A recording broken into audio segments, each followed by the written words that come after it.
इडली वगैरे केली की मग त्याच्यातलं कधी कधी असं थोडंसं पीठ वगैरे राहतंच घरामध्ये. मग ते फेकून पण देता येत नाही, नको वाटतं फेकायचं. मग तसंच मी फ्रीजमध्ये ठेवलेलं होतं.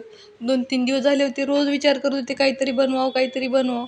मग आज म्हणलं चला बनवायलाच घ्यावं. जास्त दिवस ठेवायचं फ्रीजमध्ये पण चांगलं नाही आणि ते खूप घट्ट आहे. इडलीसाठी बनवलेलं होतं म्हणून.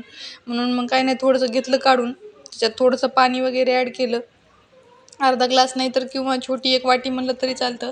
कारण ते थोडंसं आपल्याला बॅटर पातळ करायचं होतं. त्याला मस्तपैकी असं छान मीठ वगैरे मी आधी टाकलेलं आहे. नंतर वाटलंच तर मी थोडंसं ॲड करेल. मस्तपैकी त्याला छान पातळ करून घेतलं. एक कांदा घेतला होता कट करून. थोडीशी हिरवी मिरची घेतली होती. हिरवी मिरची, कांदा आणि एक टोमॅटो घेतलेला आहे कट करून. थोडीशी कोथिंबीर घेतलेली आहे मस्तपैकी. म्हणलं आता थोडंसं ह्याच्यात घालून घ्यावं हे. थोडासा कांदा, थोडासा टोमॅटो व्यवस्थित. तुमच्याकडे जर अजून काही तुम्हाला आवडत असेल तर तुम्ही तेही ॲड करू शकता व्हेजिटेबल्स. गाजर ॲड करू शकता, परत शिमला मिरची ॲड करू शकता. माझ्या मुलीला जास्त नाही आवडत म्हणून ते कांदा, टोमॅटो प्रत्येक गोष्टीत खाते म्हणून मी हेच फक्त ॲड केलेलं होतं. थोडीशी हिरवी मिरची घातलेली होती. कोथिंबीर घालायची मस्तपैकी त्याच्यामध्ये. कोथिंबीर वगैरे कोणत्याही ह्याच्यात तुम्ही घातली की त्याला छान खायला बी चव लागते आणि ते रेसिपी दिसायला पण छान दिसते. थोडंसं मी चवीनुसार मीठ ॲड करणार आहे त्याच्यामध्ये. मस्तपैकी मीठ वगैरे ॲड करून घ्यायचं. छान त्याला असं व्यवस्थित मिक्स करून घ्यायचं. हवं असेल तर टोमॅटो अजून छोटा तुम्ही कट करू शकता. पण मी ठेवलेला आहे मोठा, माझ्या मुलीला आवडतो टोमॅटो वगैरे खायला. मस्तपैकी बॅटर आपलं छान झालेलं आहे. बघू शकता तुम्ही. आणि असं काही घरात उरलेलं असलं तर आपण त्याच्यासाठी काही ना काही जुगाड करत असतो. फेकून द्यायचं नाही. तवा ठेवलेला आहे तापायला.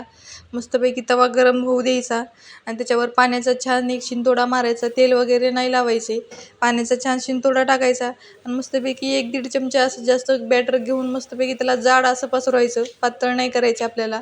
हा उत्तप्पा आहे आणि माझ्या मुलीला उत्तप्पा खूप आवडतो. डोशाचा तवा माझ्याकडे नाही आहे म्हणून मी शक्यतो डोसे बनवत नाही. इडली वगैरे आणि इडलीचं बॅटर उरलं तर डोसा वगैरे बनवायचं म्हणल्यावर टाळावंच लागतं, कारण नाही आहे म्हणून तवा. ह्या तव्यावर बनत नाही डोसा व्यवस्थित. मस्तपैकी असं आपल्या सगळीकडून उत्तप्पा असा छान सुटलेला होता कडाने. मस्तपैकी त्याला दोन्हीकडून भाजून घ्यायचं. ही एक रेसिपी आहे आणि अजून एक रेसिपी म्हणजे आता हा तर रेडी आहे. आता उरलेलं बॅटर आहे. त्याच्यासाठी मग अजून थोडंसं मीठ ॲड केलं. राहिलेल्या भाज्या त्याच्यात घालून घेतल्या परत मी. जे कांदा, टोमॅटो मी कट करून घेतलेलं होतं, जे उरलेलं होतं ते बाकीचं सगळं बॅटर ह्याच्यामध्ये टाकून घेतलं. आणि हे आपल्याला पातळ नाही, जे बॅटर माझं पातेल्यात थोडंसं उरलं होतं ते बॅटर मी ह्याच्यात ॲड केलेलं आहे. आता हे छान घट्ट झालेलं आहे. मस्तपैकी त्यात मी अजून कोथिंबीर घालून घेतलेली आहे. मला कोथिंबीर प्रत्येक भाजीमध्ये आवडते म्हणजे आवडते. आप्पे पात्र घेतलेलं आहे. मस्त आप्पे पात्र गरम करायला ठेवलेलं आहे गॅसवर. छान असं सगळीकडे तेल छान लावून घ्यायचं. तसं ते नॉनस्टिक असतं, पण आप्पे बनवायचे म्हटल्यानं थोडंसं लावून घ्यायचं. छान लागतात असे क्रिस्पी क्रिस्पी होतात आप्पे. मस्तपैकी सगळीकडून मी छान असं ब्रशच्या साहाय्याने तेल लावून घेतलेलं आहे.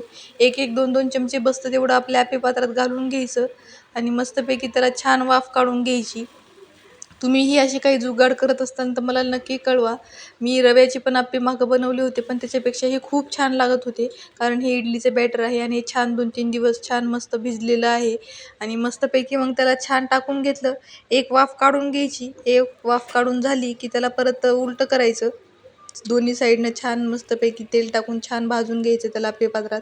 छान लागतं हे आणि हेल्दी आहे. लहान मुलांसाठी खूप छान रेसिपी आहे. तुम्ही जर बनवत असाल इडली वगैरे, जर बॅटर उरत असेल तर तुम्ही ही रेसिपी नक्की ट्राय करा. काही वेस्ट घालवायचं नाही. प्रत्येक गोष्टीचा फायदा घ्यायचा. खायची असो किंवा कशाचीही असो.